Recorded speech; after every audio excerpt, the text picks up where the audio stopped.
Hi students, welcome back on this YouTube channel.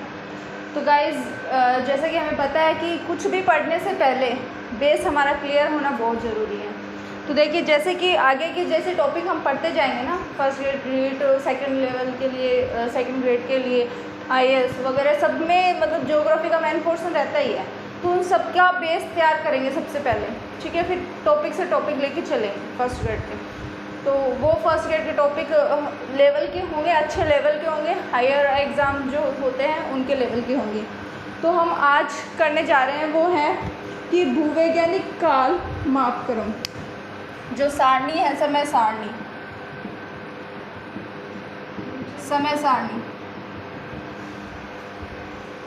I hope दिख रहा होगा, नहीं दिख रहा कोई बात नहीं, वैसे ही पता चल गया ना। भूवैज्ञानिक मापक्रम, भूवैज्ञानिक काल मापक्रम लिख लीजिए, भूवैज्ञानिक काल मापक्रम। अब इसमें हम क्या देखते हैं कि भी कौन सी चट्टान कब बनी थी, कौन से पर्वतों का निर्माण कब हुआ था, आग्नेय चट्टान, आग्नेय सैलों और क्षारीय सैलों का चट्टान कैसे हुआ था, और कैसे जीवों की उत्पत्ति हुई, कैसे अर्थ में और चीज़ें जैसे रॉक्स वगैरह कैसे हुए, मतलब इनके प्रोसेस कैसे शुरू हुई, तो वो सारी हम यहाँ पढ़ेंगे, है ना। तो जैसे जैसे जैसे ओशन का टॉपिक जब उठाएंगे तो उसके अंदर आएगा कि ये जो नितल है, फ्लोर है, वो कब बनने शुरू हुए थे। तो उसके लिए हमें पहले ये तो पता होना चाहिए कि भाई ये जो पीरियड है, ईरा है, इयॉन्स है, ये बने कैसे हैं, है ना, कैसे इनको डिफाइन किया जाता है।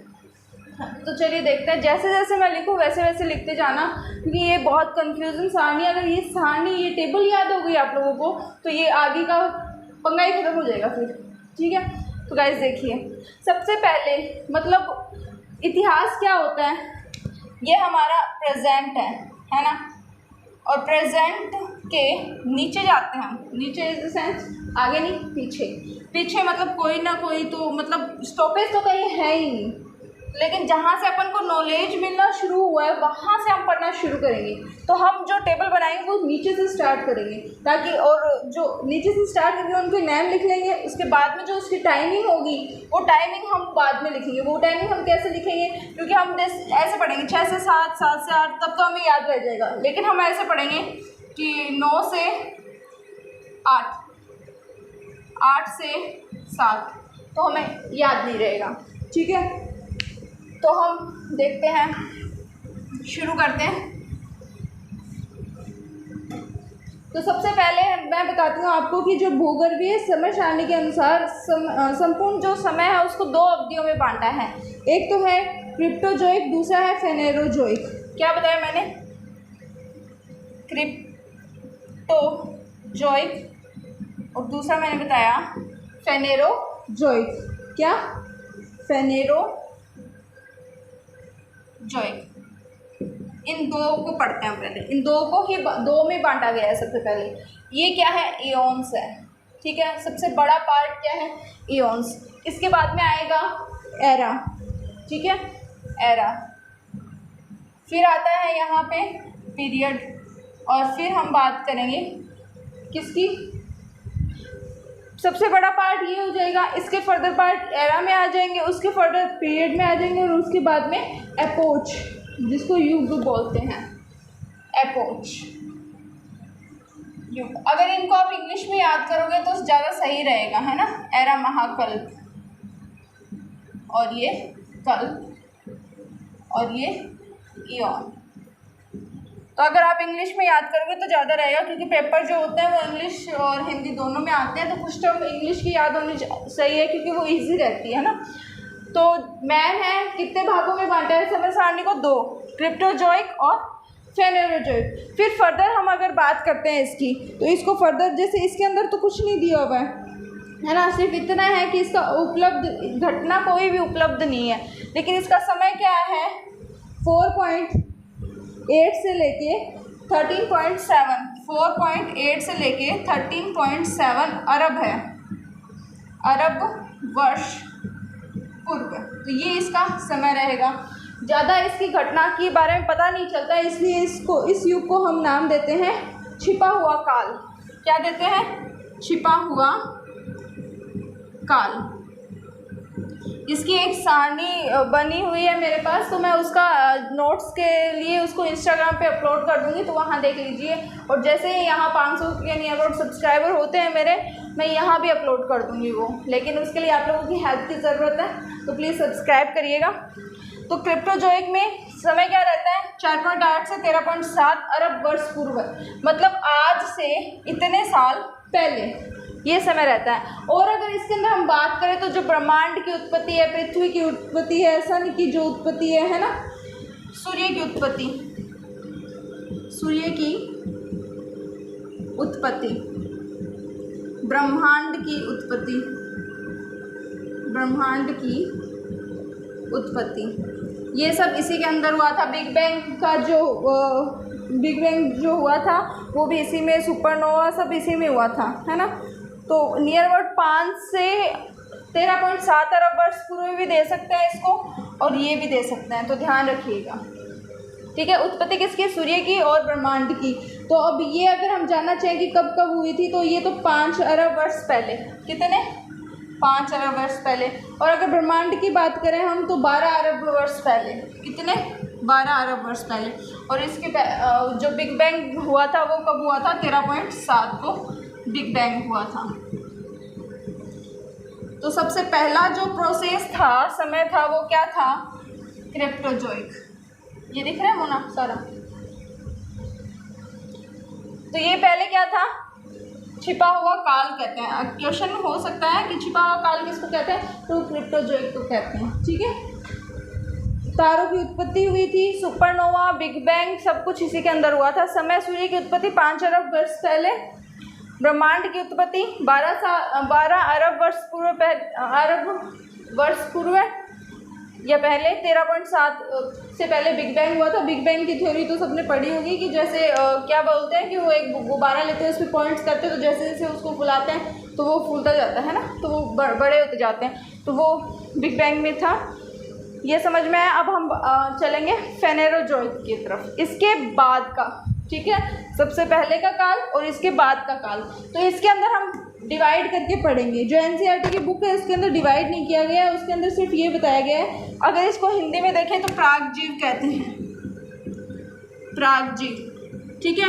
और जो एनसीईआरटी बुक है 11th में, उसमें यही दे रखा है प्रागजीव, और फिर नीचे आद्य महाकल्प दे रखा है, सॉरी आद्य महाकल्प कहते हैं इसको, आद्य महाकल्प।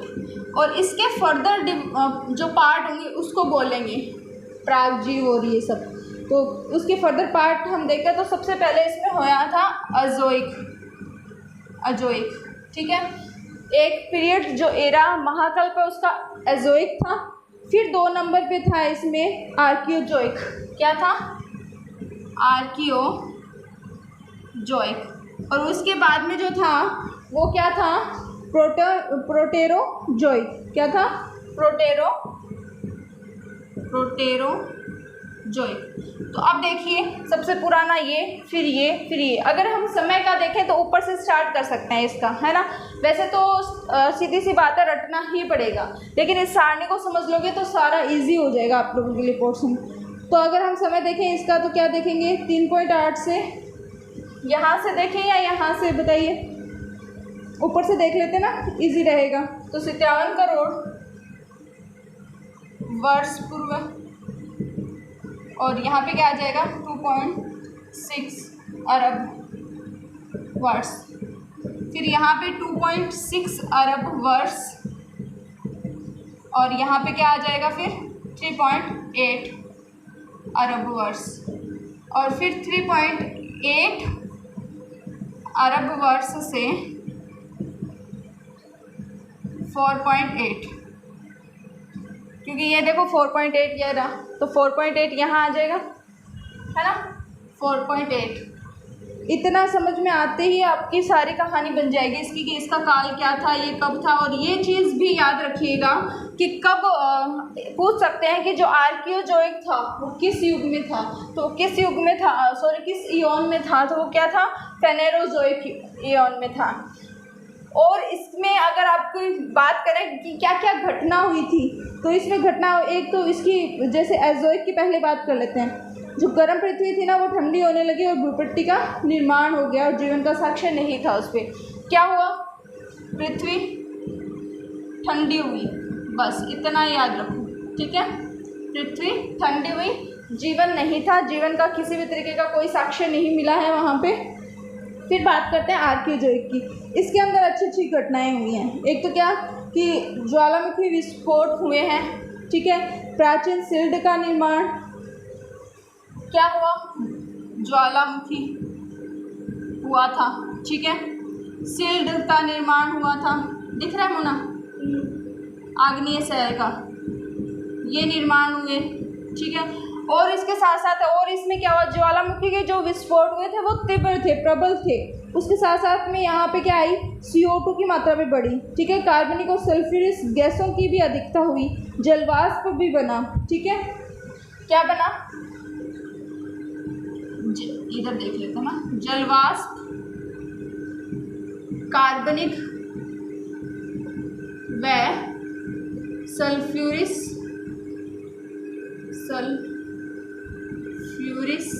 गैसों की अधिकता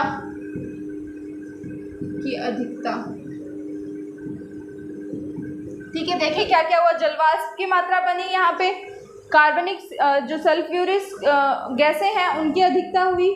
बादलों का, जब जलवाष्प होगी तो बादलों का निर्माण होगा, तो ये तो सेंस की बात है कि जलवाष्प हुई तो बादलों का निर्माण होगा। बादलों का निर्माण हुआ तो जाहिर सी बात है पृथ्वी और ठंडी होएगी और उसमें क्या होगा? नदी नालों का इनका भी विकास होएगा, है ना।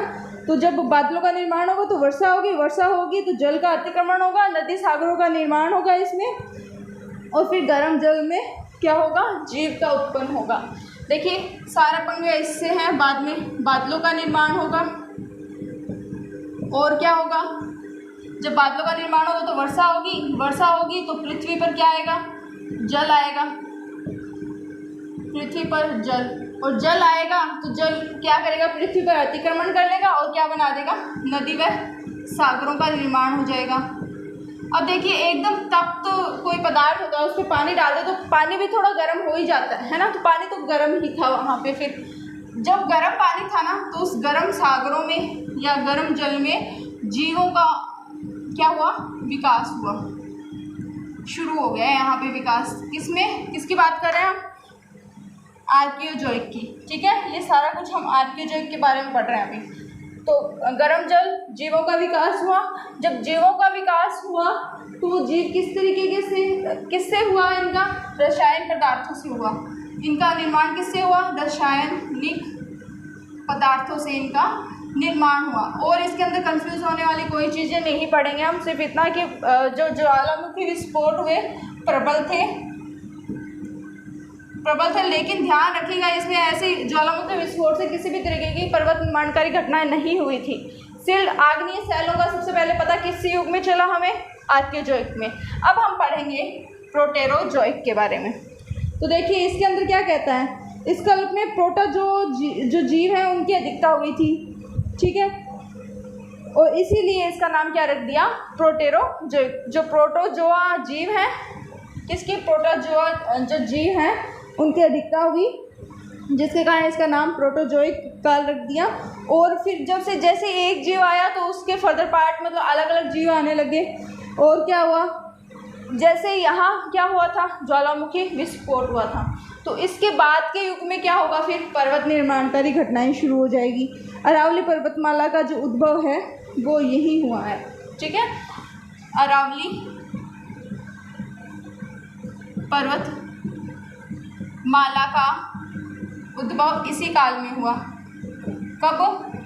2.57 करोड़ वर्ष पूर्व से लेके 2.6 अरब वर्ष पूर्व से किसका निर्माण हुआ? पर्वतमाला, मतलब पर्वत निर्माणकारी घटनाएं शुरू हो गई। पर्वत निर्माणकारी घटनाएं शुरू हो गई, ठीक है। और जैसे जीव यहाँ बने थे तो इन जीवों से यहाँ पे क्या हो गया? अलग अलग जीवों का निर्माण हो गया। जीवों का निर्माण। और मैंने शुरू में क्या बताया था कि किससे, प्रोटोजोआ जीवों का निर्माण हुआ था, प्रोटोजोआ जीवों का उद्भव। तो जिसके कारण ही क्या नाम रखा है इसका, प्रोटेरोजोइक। आई होप आपको इतना समझ में आया होगा। इसके बाद हम आगे चलेंगे, फटाक से उतार लीजिए। ये सारा किसका मैटर है, आर्कियोजोइक का। ये सारा मैटर किसका है, प्रोटेरोजोइक का। इसके अंदर कुछ नहीं था, बस पृथ्वी ठंडी हुई थी, क्रस्ट का निर्माण हुआ था। समझ में आ रहा है कुछ? हाँ? ठीक है। और क्रिप्टोजोइक में क्या हुआ था, जो सूर्य का जो उद्भव हुआ था, ब्रह्मांड की उत्पत्ति हुई थी। तो पहले तो सीधी सी बात है कि कुछ ना कुछ फटेगा। फटा किसमें, बिग बैंग में। बिग बैंग में फटा तो ब्रह्मांड की उत्पत्ति हुई कि अलग अलग जो प्लैनेट्स थे हमारे वो बिखरे, एस्ट्रॉइड थे वो बिखरे। वो जैसे बिखरे तो अलग अलग चीज़ों का निर्माण होगा। तो सबसे पहले सूर्य का निर्माण होगा, उसके बाद में अलग अलग जैसे प्लैनेट्स वगैरह उनका उद्भव होता चला गया। वो किससे हुआ था कि ऐसे कहते हैं कि एस्ट्रॉइड जब एक दूसरे के साथ जुड़ने लगे तो वो बड़ा रूप ले लिया उन्होंने। ठीक है। और गुरुत्वाकर्षण बल, ग्रेविटी के कारण वो घूम रहे थे, और जहाँ ज़्यादा फोर्स था तो वो उसके चारों तरफ चक्कर लगा रहे थे। तो वो किसके, सूर्य की तरफ चक्कर लगा रहे थे। इसके बाद में हम देखिए, दो मैन थे, पढ़ लिया हमने, क्लियर किया। इसके बाद में हम पढ़ेंगे अब एरा में। जो मैन थे, इयोन्स थे, वो दो ही थे। ठीक है। इसके बाद का जो काल है वो 4 भागों में बंट गया। और वो 4 भाग कौन से थे, एक पूरा जीव, पैलियोजोइक, फिर मध्य जीव और नवजीवन जो सीनोजोइक है। और सीनोजोइक को फर्दर 2 में, टर्टियरी और किसमें, क्वेश्चनरी में डिवाइड कर दिया। चलिए हम आगे देखते हैं। ये अगर हो गया हो तो आप लिख लीजिए, स्क्रीनशॉट ले लीजिएगा, बीच में ले लीजिएगा, है ना। वैसे मैं साइड ही थी।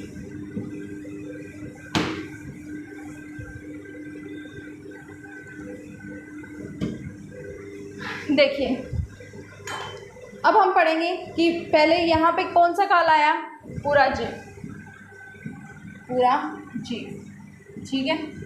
ये अलग था और ये अलग था, दिख ही रहा है वैसे साफ साफ।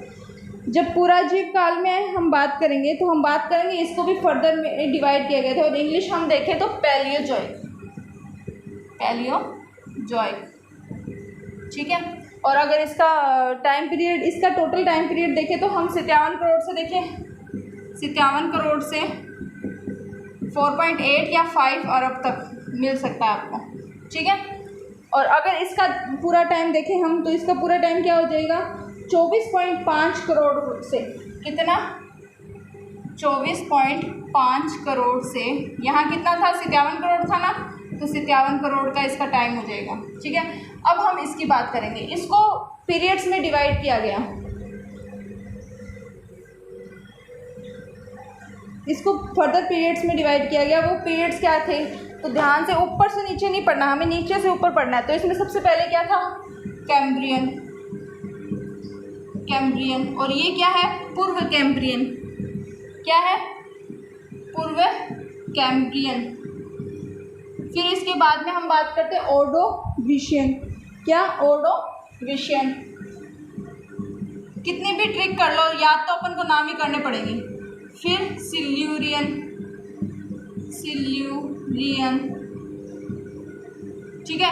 सिल्यूरियन को हम प्रवालवधि भी कह सकते हैं। ठीक है। उसके बाद में Devonian, Carboniferous, Devonian, Carboniferous.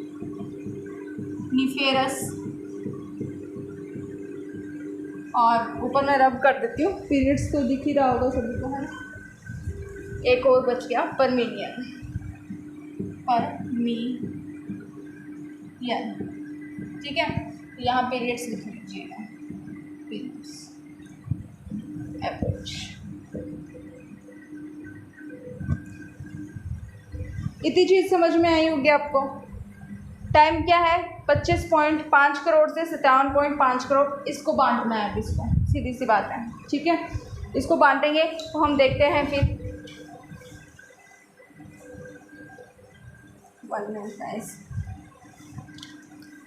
50.5 crore, क्या 50.5 करोड़ से कहाँ आएगा, 57 करोड़, क्योंकि वहाँ क्या है लास्ट में 57 करोड़ वर्ष पूर्व। पहले टाइम बांट लेते हैं इनका, है ना, या ऊपर से स्टार्ट करें। यहाँ दिख रहा है, देखना ये हाथ, ये ठीक। फिर हम इसके बाद में डिवाइड करेंगे, कितना हो गया 50 हो गया ना, तो 50 से 43.8 कर देंगे।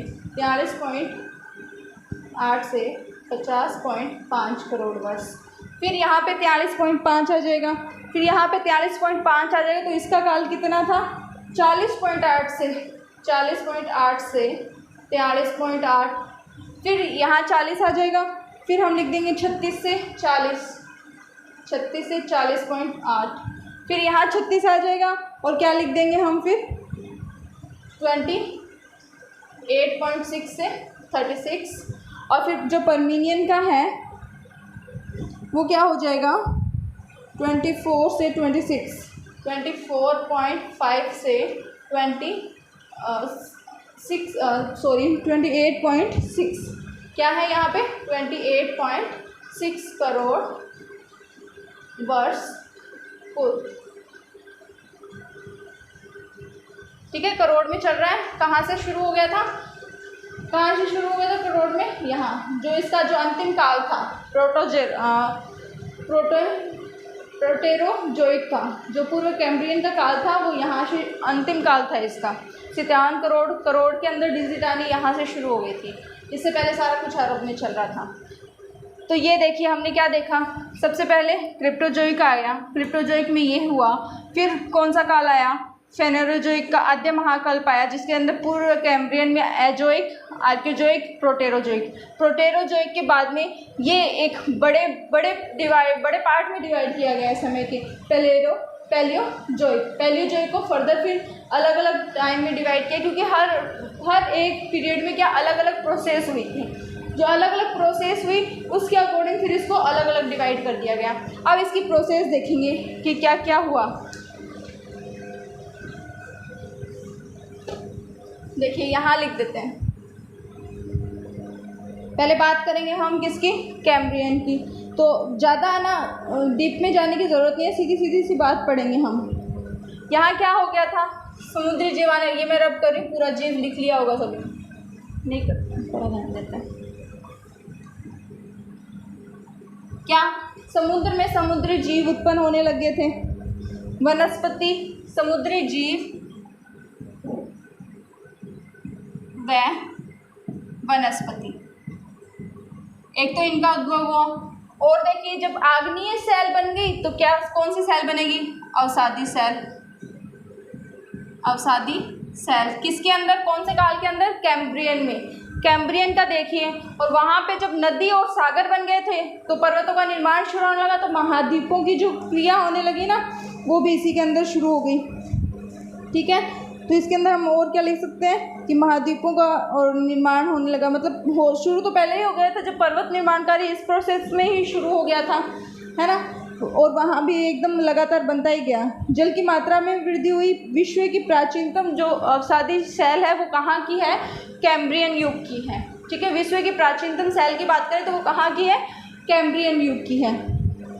उसके बाद में हम देखें कि ज्वालामुखी के विस्फोट हुए, लेकिन देखिए पर्वत निर्माण नहीं हुआ, यहाँ पे पर्वत निर्माण नहीं हुआ, लेकिन ज्वालामुखी विस्फोट तो हुए थे, ज्वालामुखी विस्फोट हुए थे। ये क्वेश्चन अच्छा बन रहा है यहाँ पे, देखिए आपको ना विशेषता में दे देंगे कि ज्वालामुखी विस्फोट हुए, पर्वत निर्माणकारी प्रोसेस नहीं हुई, और दे देंगे समुद्री जीव का विकास हुआ, वनस्पति का विकास हुआ, अवसादी सेल का, मतलब जो पुरानी सेल है वो वही है या उसका विकास हुआ। तो आपको ऐसे कह देंगे कौन सा आ सकते हैं, है ना, तो आप क्या टिक करोगे ये, क्योंकि हमें पता है कि ज्वालामुखी विस्फोट की प्रोसेस होगी तो पर्वत निर्माण होंगे, लेकिन यहाँ पे पर्वत निर्माण नहीं हुए थे। ठीक है, तो ये चीज़ इंपॉर्टेंट है। और बिना रीढ़ के जो जीव हैं जल में वो बनने लगे, 1000 जातियाँ लगभग उसकी बनी थी। ठीक है, और यहाँ जीवों का भोजन क्या था, सागरीय घास, सागरीय घास। तो बिना रीढ़ के जीव नियर अबाउट 1000 स्पीसीज मिली थी इसकी।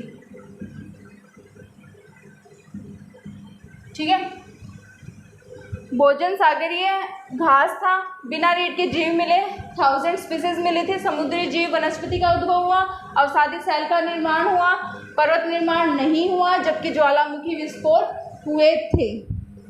क्लियर है इतना? ठीक है, जल की मात्रा तो बढ़ेगी फिर लगातार, है ना, जो बारिश वगैरह होने लगी, प्रोसेस होने लगी। अगर ये क्लियर हुआ है कैम्ब्रियन का, किसका? कैम्ब्रियन का, तो जल्दी से एक बार देख लीजिए। कैम्ब्रियन 50.5 से 57 करोड़ वर्ष पूर्व अवसादी सेल का निर्माण, ज्वालामुखी विस्फोट हुआ लेकिन पर्वत निर्माण नहीं हुए, समुद्री जीव मिले, वनस्पति की उत्पत्ति हुई, अवसादी सेल का जो फर्स्ट निर्माण था, भोजन क्या था जीवों का? सागरीय घास। अब इसके बाद में हम बात करेंगे ओर्डोविशियन की। ओर्डोविशियन, इसके अंदर क्या हुआ देखिए, कैम्ब्रियन काल के जितने भी जीवों का विकास हुआ था वो लगभग होता चला गया। ठीक है, ये तो है नहीं कि वो वहीं मरेंगे, उनका विकास और होता चला गया, और उसके बाद में जो स्थल का एक बड़ा भाग क्या हो गया? जल के अंदर डूब गया। ठीक है, ये चीज़ लिख लेते हैं, स्थल का बड़ा भाग क्या हुआ? इसमें जलमग्न हो गया, जल के अंदर डूब गया, क्योंकि जल ने अतिक्रमण कर लिया था। तो जाहिर सी बात थी, एक भाग जहाँ भी थोड़ा यूँ खाई या गड्ढे टाइप में थे, तो वहाँ का जो लैंड था वो जलमग्न हो गया था। ठीक है, जल के अंदर डूब गया था। तो ज्वालामुखी घटनाएं भी हुई यहाँ पे, वो तो होगी ही प्लेटों के कारण। पर्वत निर्माण भी हुए यहाँ पे, और जो पर्वतों के जो काल है ना, पर्वतों के काल अलग अलग थे, जैसे हेसियन और हर्शियन और कैलिडोनियन। तो यहाँ पे किस टाइप के पर्वतों का निर्माण हुआ? कैलिडोनियन काल के पर्वतों का निर्माण। पर्वतों का निर्माण कौन से युग में हुआ? ऑप्शन मिल जाएंगे इनमें से, तो कौन से युग में हुआ?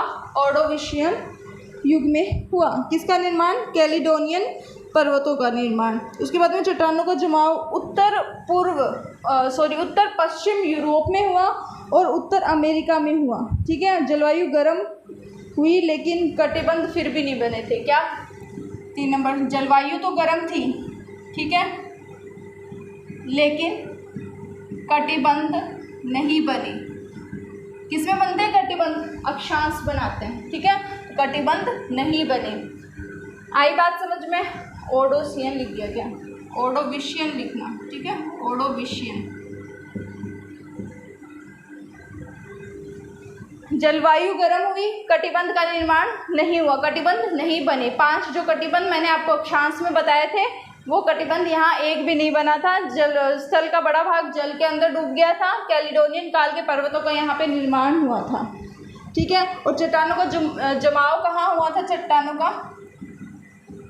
का जमाव एक तो उत्तर पश्चिम यूरोप में और उत्तर अमेरिका में। ठीक है, यहाँ इसका जमाव हुआ। अब देख लीजिए ओर्डोविशियन का काल क्या था। यहाँ पे 50 से 57 था, तो 50 तो इधर आ जाएगा, तो यहाँ 43 से 50, 43.8 से 50.5 करोड़ वर्ष पूर्व का जो काल है वो ओर्डोविशियन काल के अंदर आता है। और किसके? पूरा जैविक पैलियोजोइक काल के, कल्प के। वो महाकल्प कौन सा है? तो पैलियोजोइक। और कल्प कौन सा है? तो ओर्डोविशियन। अब देखते हैं हम सिल्यूरियन, जिसको मैंने एक नाम और भी बताया था आपको स्टार्टिंग में। क्या कहते हैं उसको? परवालविक। क्या कहते हैं? परवालविक। ये भी इसका एक नाम है। ठीक है, अब इसके बारे में देखते हैं हम। समय क्या है? 40.8 से 43.8। ठीक है, क्या समय है इसका? 40.8 से 43.8। तो इसके अंदर क्या हुआ? पर्वत की जो निर्माण की जो घटना है वो सक्रिय थी। ज्वालामुखी की क्रिया क्या हो गई? कम।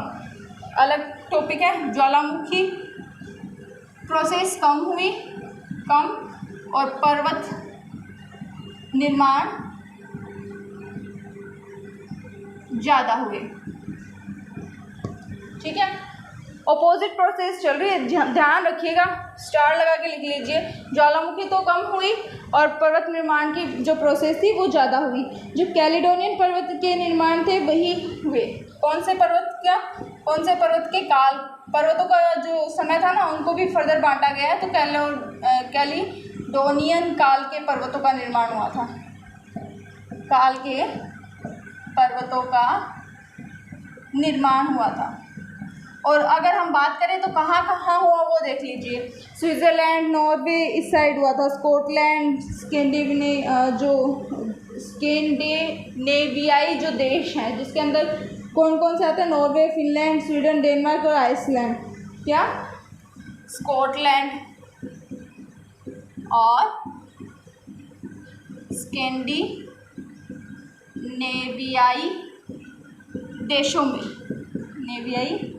देशों में, तो इस देशों में देखो स्कॉटलैंड, डी से डेनमार्क, नॉर्वे, एक फिनलैंड भी आएगा बीच में, घुसा देना कहीं भी, है ना।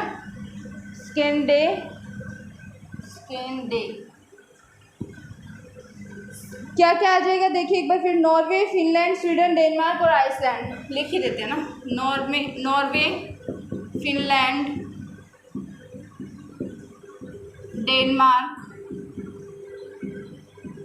डेनमार्क और नॉर्वे, फिनलैंड, डेनमार्क, स्वीडन और आइसलैंड।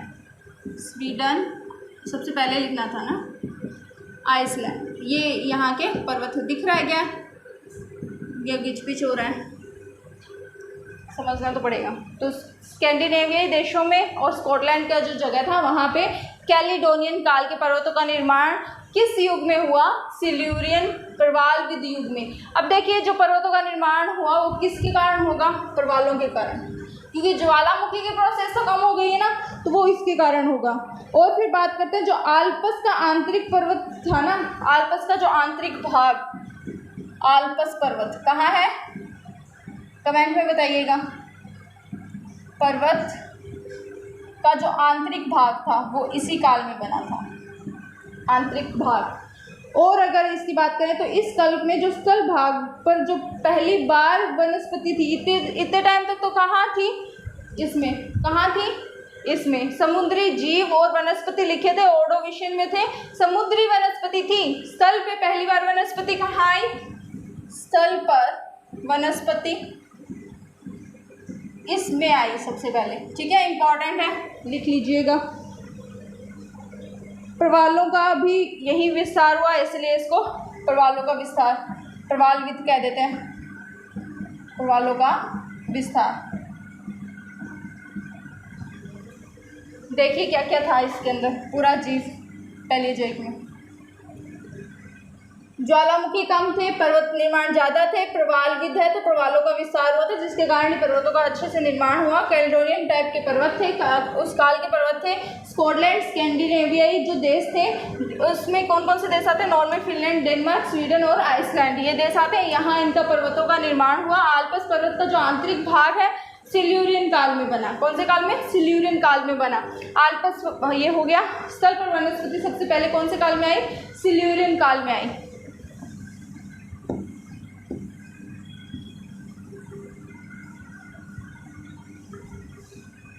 अब बात करते हैं डेवोनियन की, ठीक है। समय क्या है? 36 से 40.8 करोड़ वर्ष पूर्व है। तो डेवोनियन में क्या हुआ? जो मत्स्य युग का शुभारंभ हो गया यहाँ पे। शार्क मछली जिसकी हाइट कितनी थी, जो कितनी लंबी थी? 20 फीट। क्या? मत्स्य युग, शार्क मछली जिसकी हाइट क्या थी? 20 फीट। कौन से काल में आई थी? डेवोनियन में, ठीक है। सिल्यूरियन कल्प के जीवों का अधिक विकास, जाहिर सी बात है जो पिछले में हुआ उस चीज़ों का यहाँ पे ज़्यादा विकास होगा। वो चीज़ें आपको अगर इसका सारा सिस्टम याद है तो इसके अंदर वो विकास की प्रोसेस आप लोग लिख सकते हो आराम से। उत्तर यूरोप में लाल बालू का पत्थर का निक्षेप मिला था। तो मत्स्य युग था तो समुद्रों में अलग अलग टाइप की मछलियाँ भी मिली थी, अलग अलग प्रजातियाँ। किसकी? मछलियों की। ठीक है। और अगर हम बात करें इसके अंदर तो वो क्या था, कहाँ बताया था मैंने, उत्तर पश्चिम यूरोप में, उत्तर पश्चिम यूरोप में लाल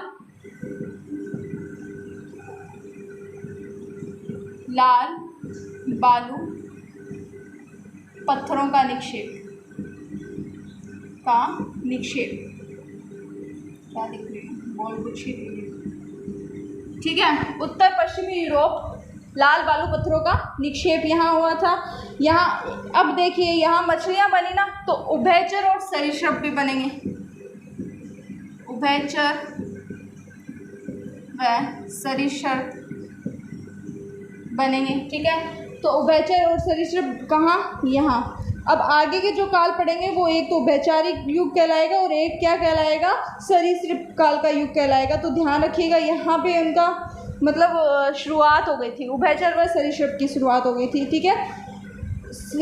जो सेल है और स्लेट चट्टानों का जमाव हुआ, ठीक है। सेल एक टाइप की क्या है, चट्टानों के प्रकार है, सेल व स्लेट चट्टानों का जमाव। फिर अगर और हम बात करें इसके अंदर तो छोटी जैसे पेड़ वनस्पति वहाँ लगनी शुरू हो गई थी, तो छोटी झाड़ियाँ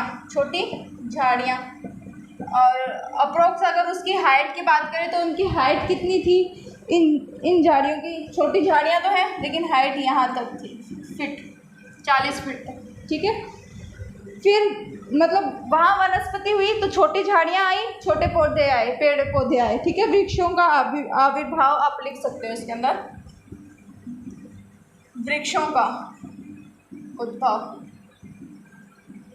पॉइंट्स देखिएगा इम्पोर्टेंट हैं, वही लिखवा रही हूँ सिर्फ। अंत में फर्ण वनस्पति, एक वनस्पति का उद्भव, फर्ण वनस्पति जो कैसी होती है, मुलायम होती है, ठीक है, मुलायम पत्तों वाली, मुलायम पत्तों की वनस्पति होती है। इतना समझ में आया होगा आई होप। इसके बाद में नेक्स्ट देखेंगे हम अभी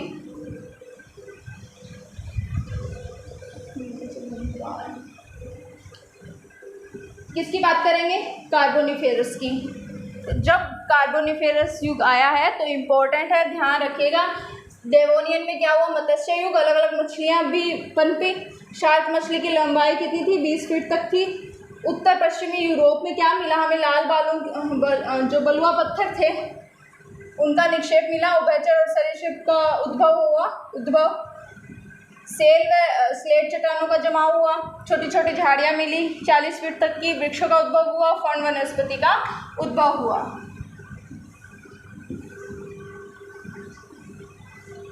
अब हम बात करेंगे कार्बोनिफेरस की, इम्पोर्टेंट है क्योंकि इसके अंदर बहुत सारी चीज़ें हुई थी, है ना, हलचलें हुई थी।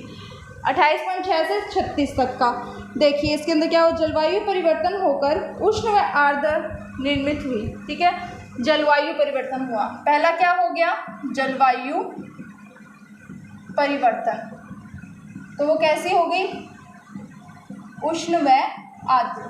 कैसे हुई, उष्ण व आर्द्र, किसके अंदर, कार्बोनिफेरस युग में, ठीक है, कार्बोनिफेरस पीरियड में हुई, ठीक है।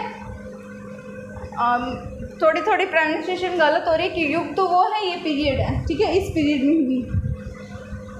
फिर उसके बाद में हम बात करें, जब जलवायु चेंज हुई तो क्या होगा, वनस्पति में भी क्या होगा, ज़्यादा वो भी ज़्यादा पनपेगी। तो हम इसके अंदर लिख सकते हैं कि जो सघन वनों की उत्पत्ति हुई, इसकी सघन वनों की उत्पत्ति। अब मैंने वहाँ बताया था आपको उभयचर व सरीसृपों का उद्भव हुआ था, तो यहाँ इस काल को हम क्या कहते हैं, उभयचारी युग कहेंगे इस काल को हम।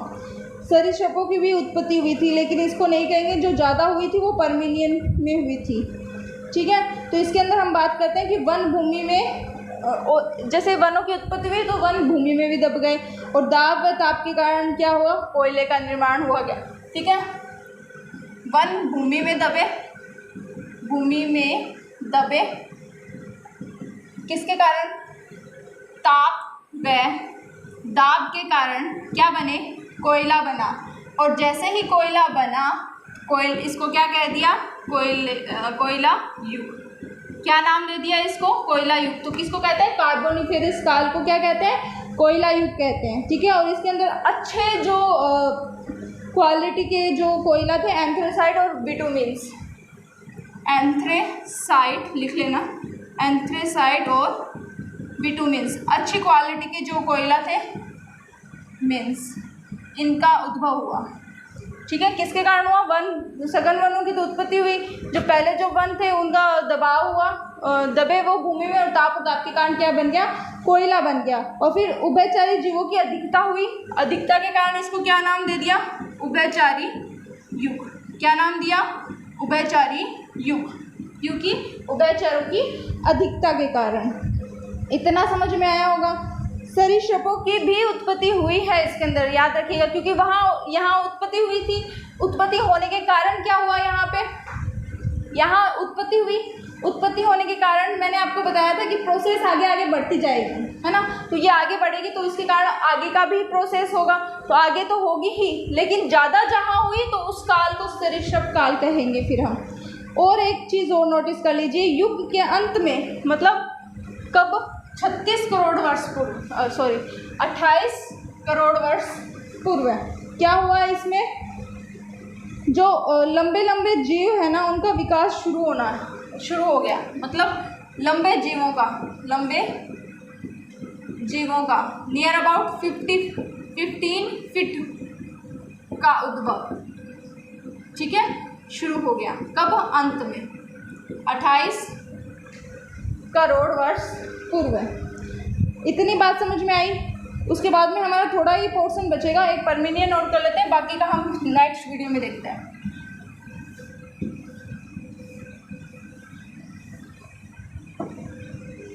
बड़ी ही इम्पॉर्टेंट चीज़ है, अगर आप लोग सीख रहे हो तो काम आएगी, है ना, काम आएगी, क्योंकि हम भी कभी इतिहास में जाएंगे। अच्छे कर्म करोगे तो।